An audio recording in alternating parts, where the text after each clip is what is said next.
Mankind is gone, blood is fuel, hell is full. Dante 1269. Ultra Kill is the most fun I've had since the invention of semi-automatic firearms. This game is awesome. This ain't just a random movement shooter that you discovered thanks to this totally obscure video. No, this game is the movement shooter. You may not know this game, and I mean, I kinda get it. The game isn't a fancy $70 processed corporate game with 2 battle passes. I know for some of you the concept of actually playing the game to unlock stuff sounds absurd, but hey, who am I to judge? I've known this game for months and I only just now played it. I was part of the problem since yesterday. But this intro is already too long, so let's skip to... oh yeah, why you will play Ultra Kill? I'm not asking. This game is fast. So fast it makes Doom Eternal look slow. So fast my first death was going face first into a ventilation fan, and I'm not frustrated by it. That's awesome. I'm tired of playing FPS games where everything's so slow and realistic.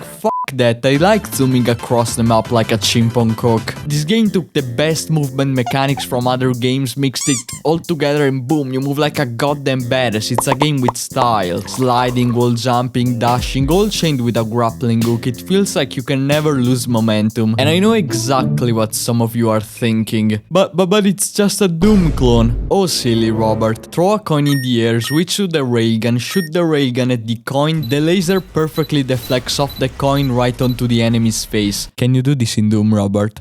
Can you do it, Robert? Can you do it in Doom, Robert?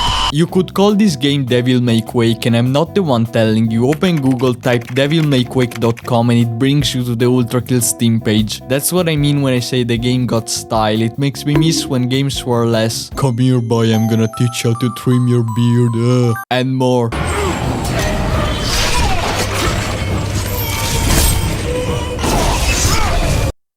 The fast-paced movement, the excellent gunplay, and a level design so good it made me enjoy water levels. There's not a moment playing this game it gets boring. Even the little school puzzles aren't just a break from the action, but moments to process what the f just happened 5 seconds before. I wonder why the room is covered in ketchup. The game gets progressively harder. Bosses that looked impossible the first time you fought them become just a basic enemy 5 stages later because now there's another harder boss. The first time you fight V2, you're overwhelmed. He can do everything you do but faster and more accurately. The way he moves, it almost feels like you're fighting a real player. You can't stop moving for 1 second that this guy 360 no-scopes you from across the f***ing room.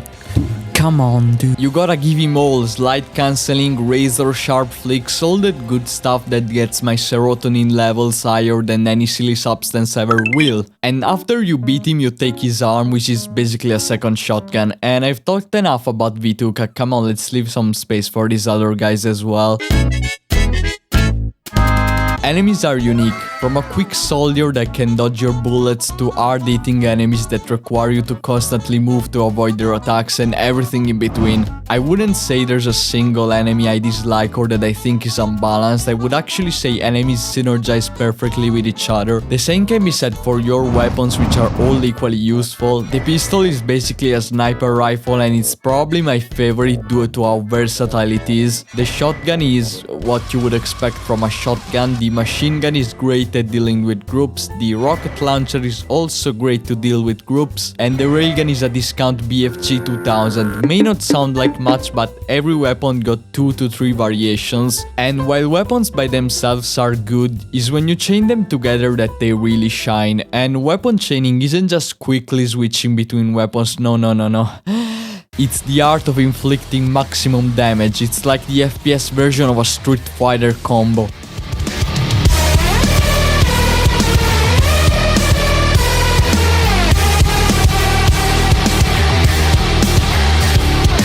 The most fun I've had playing this game was figuring out the best combination of weapons for each enemy, and I should have mentioned by now you have infinite ammo. The only limit is your imagination.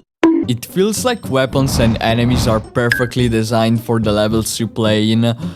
Because they are. The level design in this game is perfect. There's not a single level I found particularly annoying or BS, except the dark level, but that's because I didn't pick up the torch, so like I played the old level pitch black shooting shooting at the ground trying to see something, and I know where we can move. This indie game can easily be compared with AAA games like Doom and, yeah, I was gonna say Titanfall, but that game is dead. It's cool to see indie games finally get the recognition they deserve. Games like BattleBeat are doubling multiple times the player count of big AAA games. And while the comparison ULTRAKILL Doom and BattleBeat Battlefield doesn't make much sense because ULTRAKILL and Doom are both great games, while BattleBeat is good and Battlefield 2044... What? Battlefield 2042 is... yeah, this. Enjoy these moments when they come. You get what I'm saying. And I've gone off script for way too long, so let's get back to... Oh yeah, the review. The only problem with ULTRAKILL is it's too short. I know the game is early access, so I shouldn't even be complaining about this, but I will. I finished the game, normal difficulty if you're asking, in just over 3.5 Wendigoon videos, or like 7 hours. And yeah, I'm decent at movement shooters. I have a couple of 100 hours on Doom Eternal, so I got the hang of the mechanics quickly, but still. I think it's a shame this game is this short because it is genuinely one of the best games I ever played. And the number one thing in my chapter 3 wishlist is to be longer than other chapters. There's so much in this game that still can be done, and I do think chapter 3 is gonna be huge.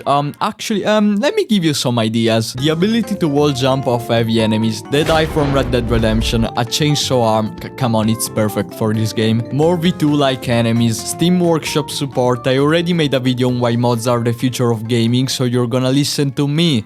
Because I'm better and way smarter than everyone else. The ability to throw your gun at the enemy.